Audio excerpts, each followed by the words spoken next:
Friends, welcome to my channel Ananya Dubey. आज मैं आपको बताने वाली हूँ प्राइम नंबर्स के बारे में। तो चलिए स्टार्ट करते हैं हम अपने प्राइम नंबर्स को सीखना। सबसे पहले अब हम ये पढ़ते हैं a number which has only two factors namely 1 and the number itself are called prime numbers. अब मैं सबसे पहले एक बार और रीड करती हूँ ताकि आपको समझ में आ जाए। उसके बाद मैं आपको उसका मीनिंग बताऊँगी। A number which has only two factors, namely 1 and the number itself, are called prime number. इसका मतलब ये है कि कोई नंबर जिसके टू फैक्टर्स होती हैं। टू फैक्टर जैसे एक वन की टेबल में अगर वो आता है या फिर उसकी टेबल में वो खुद है ना, तो उनको हम प्राइम नंबर्स कहते हैं। अगर मैं आपको थोड़ा सा इसके बाहर निकल के बताऊं, ये जो लिखा हुआ है इसका मीनिंग आपको थोड़ा सा और अच्छे से बताऊं, क्लियरली बताऊं, तो ऐसा है कि जो नंबर्स के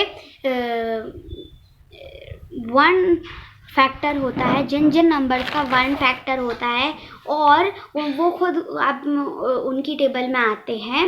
जैसे कि मैं आपको एक एग्जांपल देना चाहूँगी, जैसे कि 2 फॉर एग्जांपल 2 ओनली 1 की टेबल में आता है और खुद की टेबल में आता है, ना 3 के में आता है, ना 4 के में आता है, ना उसके आगे के में आता है, ओनली 1 एंड 2 में आता है वो। तो ये क्या हो गया? प्राइम नंबर हो गया 2। जो नंबर्स 1 की टेबल में आते हैं या फिर वो खुद की टेबल में आते हैं वो प्राइम नंबर्स कहलाते हैं। मतलब जिन भी नंबर का दो फैक्टर्स होते हैं वो प्राइम नंबर्स कहलाते हैं। अब दूसरी बात कि ऐसा नहीं है कि जो नंबर्स के जो 1 की टेबल में आते हैं, क्योंकि अगर हम देखें तो सभी नंबर्स का 1 फैक्टर होता ही होता है, क्योंकि 1 की टेबल में ऑल नंबर्स सारे नंबर्स 1 की टेबल में आते हैं और खुद की टेबल में भी वो नंबर ज़रूर आता है। जैसे अगर हमने एक नंबर ले लिया, जैसे कि 11 लिखा हुआ है इधर पे, 11 खुद की टेबल में तो आता ही है, 1 की टेबल में भी आता है।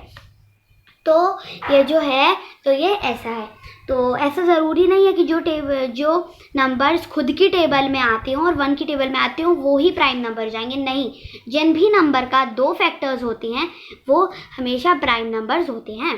जैसे कि examples, for example 2, 3, 5, 7, 11, 19, 37 etcetera and prime numbers okay are called prime numbers. ये आपने देख लिया। अब हम देखते हैं कंपोजिट नंबर्स।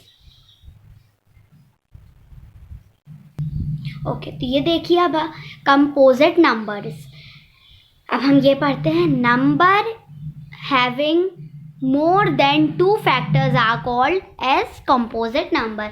ये आपने एक बार मुझे दूसरी बार पढ़ने की ज़रूरत ही नहीं है, क्योंकि ये आपको पहली बार में ही समझ में आ गया होगा, क्योंकि ये रियली बहुत ही ईजी सा लिखा है इसमें। Number having more than 2 factors are called as composite numbers. अब मैं इसका मीनिंग बताती हूँ। जैसे अभी हमने प्राइम नंबर्स में देखा कि उसमें 2 फैक्टर्स जिनके होते हैं वो प्राइम नंबर्स कहलाते हैं। अब हम देखते हैं कंपोजिट नंबर्स क्या होते हैं। जिस भी नंबर के 2 से ज़्यादा होते हैं, 2 से ज़्यादा फैक्टर्स होते हैं, वो हमारे कंपोजिट नंबर्स कहलाते हैं। अब जैसे अब हम एक नंबर ले लेते हैं 4, तो 4 1 की टेबल में भी आता है, 2 के में भी आता है और 4 के में भी आता है, फिर किसी के में भी नहीं आता।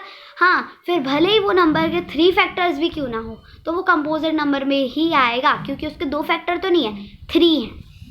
अब फॉर एग्जांपल अगर हम देखें 4, 6, 8, 10 एक्सेट्रा आर कंपोजिट नंबर्स। ऐसे बहुत सारे नंबर्स होते हैं। ओके, तो आई होप आपको आज का मेरा ये वीडियो समझ में आ गया होगा। अगर समझ में आ गया तो इस वीडियो को लाइक और सब्सक्राइब करना मत भूलिए।